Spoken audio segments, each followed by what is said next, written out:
So today I'm going to show you the key bindings I use and talk about why the default PUBG key bindings are really bad. So this video ended up being a little bit longer than my usual videos, so I've summarized the really important keybinds that you should change from the default. So jump and vault should not be the same keybind, or you will accidentally vault when you mean to just jump. Aim/ADS should not be the same keybind if you're using hold ADS, which is my preference.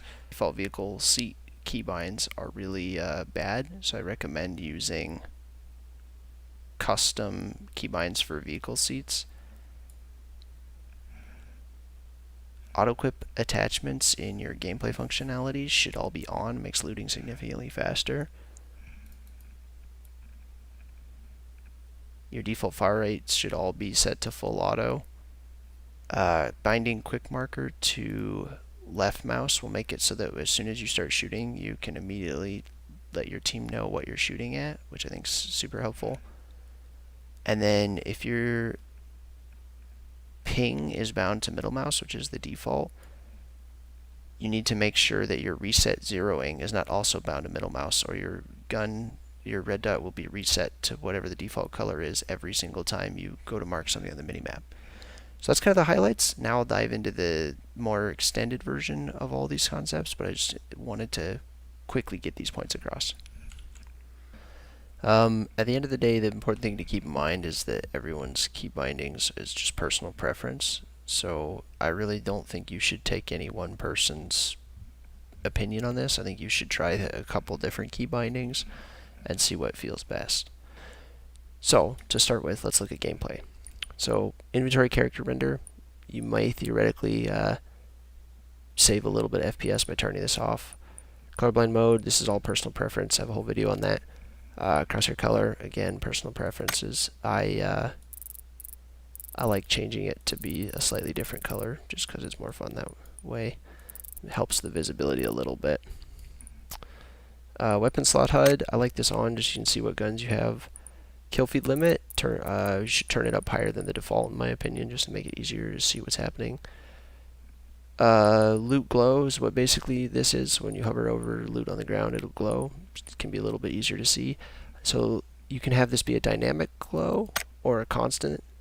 I prefer the constant. I don't like the dynamic. I find it a little distracting. Whispers doesn't really matter. So free look interpolation. So basically what this means is if this is on, if you hold Alt and look around, if you let go of it, your character will snap to where you're looking, versus if it's off, your character will snap back, your field of view will snap back to the direction your character is actually facing. So again, just personal preference.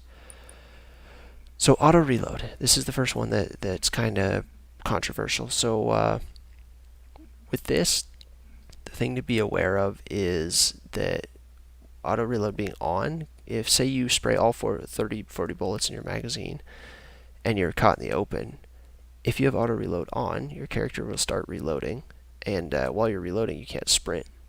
So this could slow you down a little bit getting to cover. The flip side is if you hit 0 bullets, need to reload really quickly to take the next fight, you can save a tiny bit of time if you don't have to go and press R. So personal preference, I like to have auto reload on.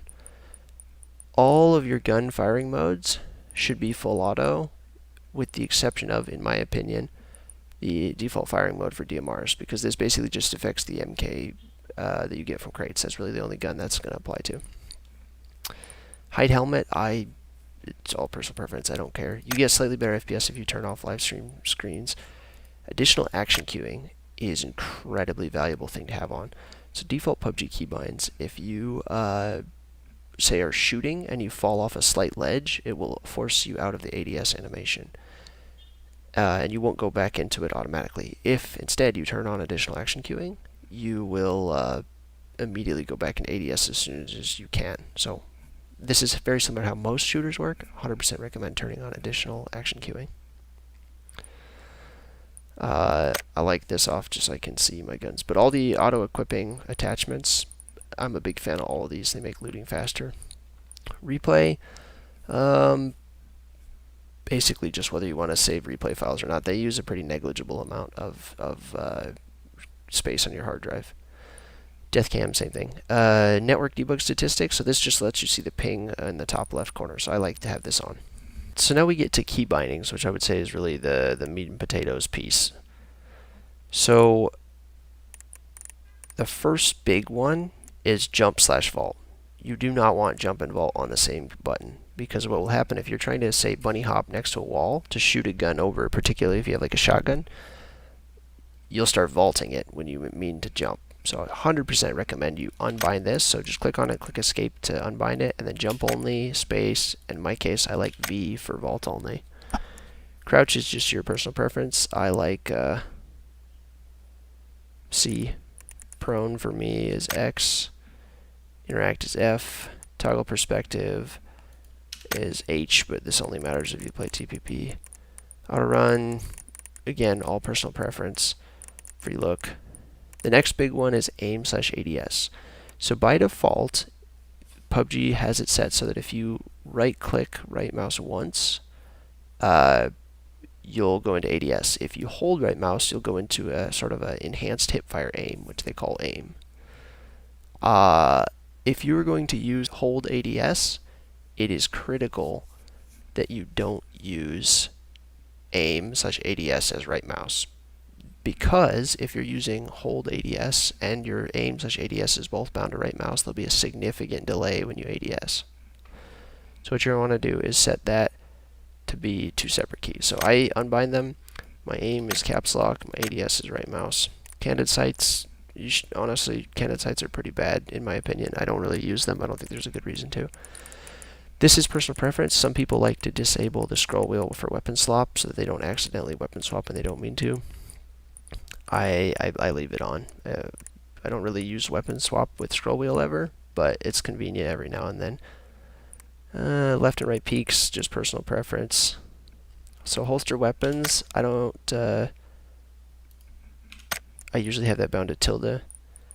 Equip frag grenade. So here's where there's a lot of value in coming up with custom binds. So some people prefer to use the grenade wheel that you get when you hold G. Some people like to select each throwable individually. It's all personal preference. Alright, ADS, zoom in and out, pretty common. Zeroing, you can really set that to whatever you want. So an important keybind that I would delete is by default middle mouse is both marker and reset zeroing. The reason this is bad is when you say you've used zeroing to change your red dot's shape to a different shape. If you press middle mouse, it'll go back to the default. So say you've changed it to the green red dot instead of the red dot. If you press middle mouse to mark something, it'll go back to the red one. So I would recommend deleting that. I would recommend is binding something to be your first aid key, because first aids are typically the type of med you're going to use them the most often. Alright, so looking at vehicle key bindings, here's another area that the default key bindings are pretty bad. Motorcycle, the default key binds can be a little finicky because of what keybinds I use for my tilting. I don't like E and Q. I use left mouse and right mouse because I use E and Q as seat swap keys.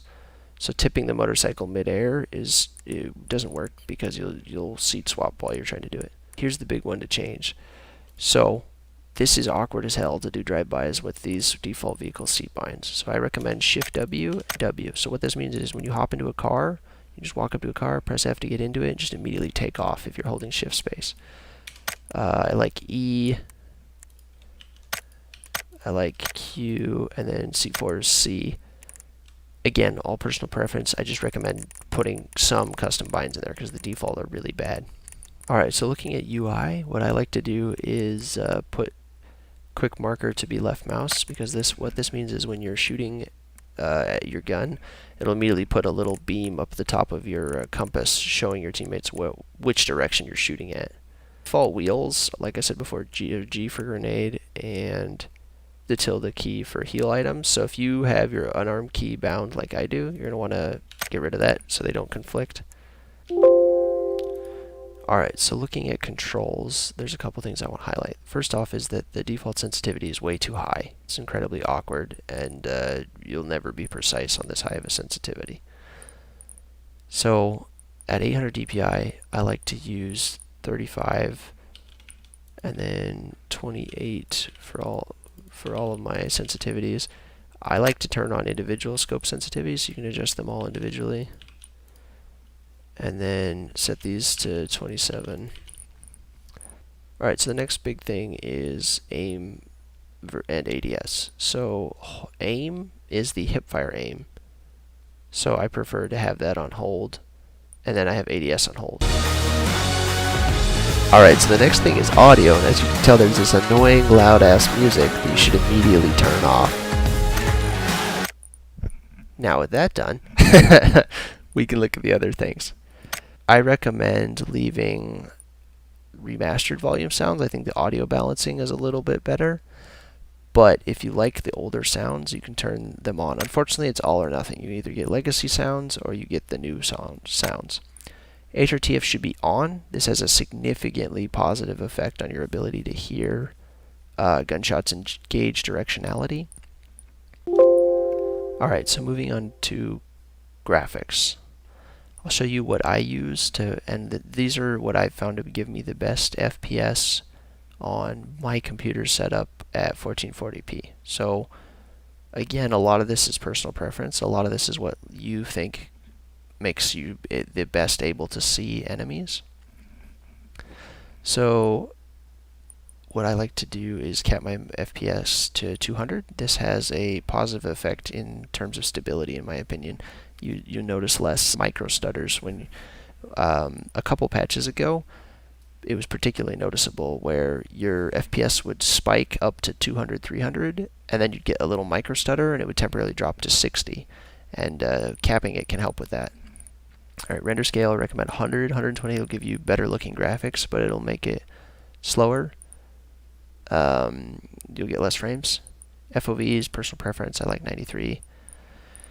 Anti-aliasing, post-processing, setting these to very low will give you more FPS. Shadows very low will give you more FPS. Low will let you see slightly more shadows of players, so you'll see dynamic shadows a little bit more clearly, so I like low. Textures, medium, I found that to be a good balance between the game looking nice and still getting pretty good FPS. Interestingly enough, I actually got slightly worse FPS if I set them to very low. I don't know if this is because the load is migrating from your graphics card to your processor or something else. So effects, I like these on very low. Better FPS, and I think it helps you seize through smokes and fires a little bit better. Foliage, very low. View distance, very low. Sharpen on or off, you'll get slightly better FPS with sharpen off. Some people find that they can see a little bit better with sharpen on. VSync, you should always have this off. VSync's terrible. Same with motion blur. That should just always be off. So there's 3 DirectX versions. You have DirectX 12, DirectX 11, DirectX 11 Enhanced. DirectX 11 Enhanced gives me the best frame rate. So DirectX 12 gives me about the same, and sometimes in certain situations slightly better FPS. However, I was getting a lot of crashes with DirectX 12, so that's why I like DirectX 11. I get more FPS than DirectX 11 with the DirectX 11 Enhanced, but I don't get any crashes, so I use DXE 11 Enhanced. Alright, so the next thing to look at is your NVIDIA control panel settings. These are the settings that I've found to be the most useful in terms of FPS and visibility. So the bulk of these are left to the default. I would recommend changing your power management mode to be maximum performance. If you are on a desktop, power management is really not a big deal anyway. VSync, you should have this off.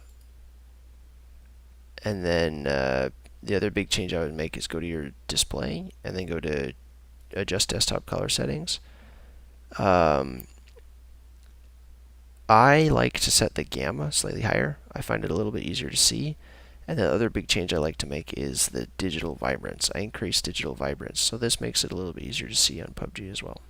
So again, I'd really like to highlight that the bulk of these you should play around with yourself, see what key bindings feel comfortable, see what you like and dislike, and just take the time to experiment.